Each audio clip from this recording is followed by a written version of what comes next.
Hello, bachcho, let's read the question. Match the excretory organs listed under column 1 with animal given under column 2. Choose the answer which gives the correct combination of alphabets in two columns.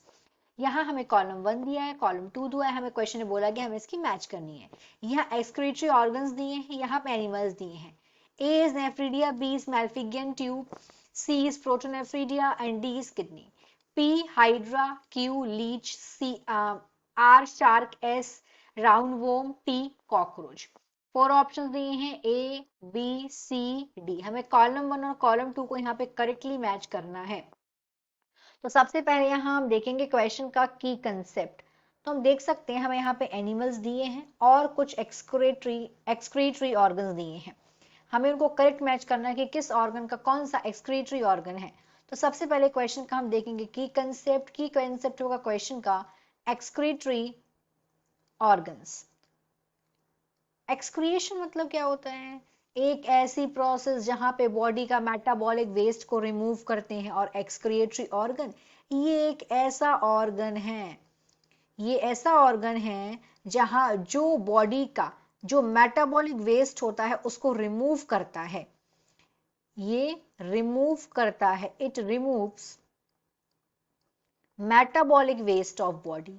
मतलब यही वो organ है जहां से body का metabolic waste जिसके through बाहर निकलता है बॉडी से.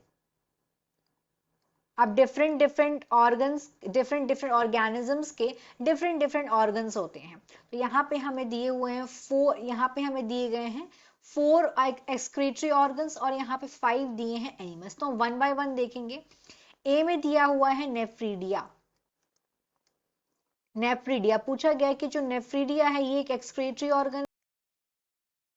नेफ्रीडिया ये एक एक्सक्रीटरी ऑर्गन है जो कि प्रेजेंट होता है. अगर हम फाइलम को देखें तो फाइलम एनिलिड्स में ये प्रेजेंट होता है.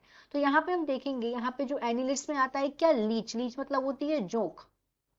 लीच ये कॉमन नेम है.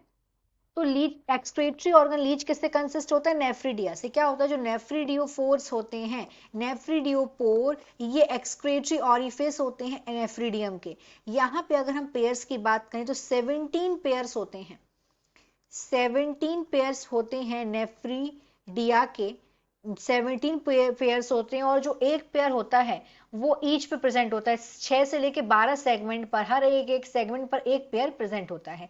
इस तरीके से 5 सेगमेंट्स जो हैं, फर्स्ट 5 सेगमेंट और जो पोस्टीरियर 4 सेगमेंट हैं इनमें दे आर डिवॉइड ऑफ मतलब किनमें नेफ्रीडिया प्रेजेंट नहीं होता है? पहले के 5 सेगमेंट में और जो पोस्टीरियर मतलब बाद के जो 4 सेगमेंट है उनमें नेफ्रीडिया प्रेजेंट नहीं होता. बाकी के 17 पेयर्स में नेफ्रीडिया प्रेजेंट होता है. तो यहाँ पे एक अगर हम मैचिंग देखेंगे, एक ही मैचिंग हो जाएगी यहाँ पे क्यू, क्योंकि नेफ्रीडिया का करेक्ट मैच होगा लीच. सो ए का हो गया यहाँ पे क्यू. नेक्स्ट देखते हैं. नेक्स्ट में दिया हुआ है मैल्फिगियन ट्यूब. तो मैल्फिजियन ट्यूब में क्या ट्यूब्यूल्स क्या है? ये भी एक्सक्रीटरी ऑर्गन से. अब ये किसके एक्सक्रीटरी ऑर्गन से देखते हैं?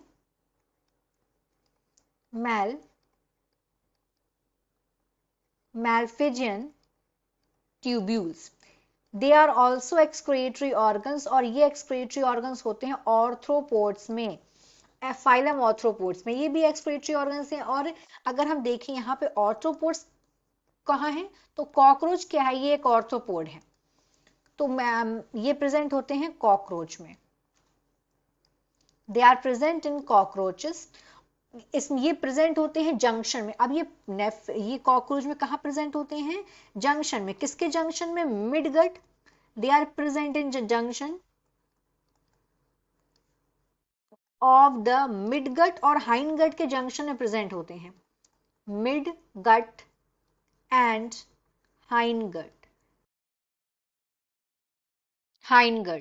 इनके जंक्शन में ये प्रेजेंट होते हैं. अब होता क्या है, ये fine yellow coloured branch thread present होते हैं बंडल्स में. और अगर हम इनकी नंबर देखें तो दे आर ये 150 नंबर होते हैं अप्रोक्सीमेटली. यानी कि एकदम एग्जैक्टली इतने होते हैं. Approximately they are 150 in numbers. तो यहाँ पे अगर हम देखेंगे बी का ऑप्शन क्या हो जाएगा? बी का हो जाएगा टी. इस तरीके से बी का हो गया टी. नेक्स्ट देखते हैं, नेक्स्ट दिया हुआ है protonephridia. Next option is protonephridia. Protonephridia. अब जो प्रोटोनेफ्रीडिया होते हैं, नेफ्रीडिया, जो फ्लेम सेल्स होती हैं ये स्पेशलाइज्ड एक्सक्रीटरी सेल्स हैं, और ये पाई कहाँ जाती हैं? Flame cells. They are present in fresh water animal. Flame cells. अब जो बंडल्स होते हैं फ्लेम सेल्स के, इनके बंडल्स को बोलते हैं प्रोटोनेफ्रीडिया। इनके बंडल्स को बोला जाता है फ्लेम सेल्स के।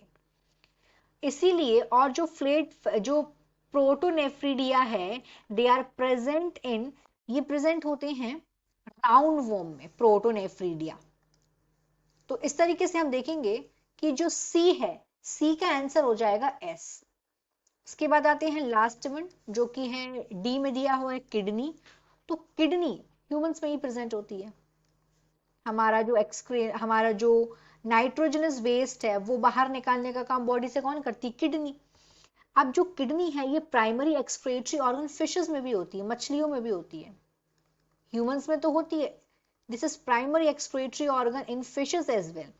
क्या होता है, कुछ फिशेस में जो एक्सक्रीशन है वो डाइजेस्ट किसी की बात करें तो उनमें डाइजेस्टिव ट्रैक्ट, स्किन और स्पेशली गिल्स से भी होता है। लेकिन अगर हम बात करें, यहाँ पे जो दिया हुआ है शार्क, शार्क क्या है? ये एक फिश है। शार्क की अगर हम बात करें तो यहाँ पे शार्क में क्या होता है, यहाँ पे ऑस्मोटिक बैलेंस, इसके एनवायरनमेंट के साथ कौन बैलेंस करता है? किडनी। और अगर हम बात करें एक्सेप्शन की, तो इसमें बहुत ज्यादा यूरिया रीएब्जॉर्ब्ड होता है शार्क में, शार्क के ट्यूब्यूल्स में, अगर हम इसका कंपेयर हमारी बॉडी से करें तो ठीक है, डी जो शार्क है, शार्क का हो गया यहाँ पे आर। डी का हो गया आंसर यहाँ पे आर। तो इस तरीके से अपना हम आंसर देखेंगे तो हमारे यहाँ पे करेक्ट आंसर हो जाएगा सी। यहाँ पे हम सारे मैचिंग देखें तो सी हमारा हो गया यहाँ पे right answer. So the final answer of this question is nephridia का हो जाएगा राइट। नेफ्रीडिया का हो जाएगा Q, that is leech. Nephridia का मैचिंग लीच हो जाएगा। मैल्फिगियन ट्यूब्यूल का हो जाएगा यहाँ पे कॉकरोच। प्रोटोनेफ्रीडिया का हो जाएगा राउंड वॉर्म। किडनी का हो जाएगा यहाँ पे shark. So the final answer of this question is C. A का Q, B का T, C का S and D का R. Hope you understood it well. Best of luck.